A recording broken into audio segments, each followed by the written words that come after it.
मुंबईचा महापौर नियुक्तीला विलंब होत असल्यामुळे प्रजासत्ताक दिनी आता प्रशासकच ध्वजारोहण करणार आहे।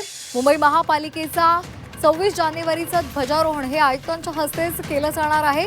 प्रशासक म्हणून भूषण गगराणी यांच्या हस्ते ध्वजारोहण केलं जाणार आहे। 26 जानेवारीच्या कार्यक्रमाचं प्रमुख पद ते स्वीकारतील। तर मुंबईचे नवे महापौर नियुक्ती ही 26 जानेवारी पूर्वी होण्याची शक्यता नाहीये। पालिका आयुक्त मुख्यालयामध्ये ध्वजारोहण केलं जाणार आहे आणि प्रशासकाच्या हस्तेच हे ध्वजारोहण केलं जाणार आहे। तर छत्रपती शिवाजी पार्क मैदानामधील परेडमध्ये एरवी महापौर सहभागी होतात, अभिवादन स्वीकारतात, परंतु यंदा सुद्धा आयुक्त आणि राज्यपालांच्या उपस्थितीमध्ये 26 जानेवारीची परेड पार पडणार आहे।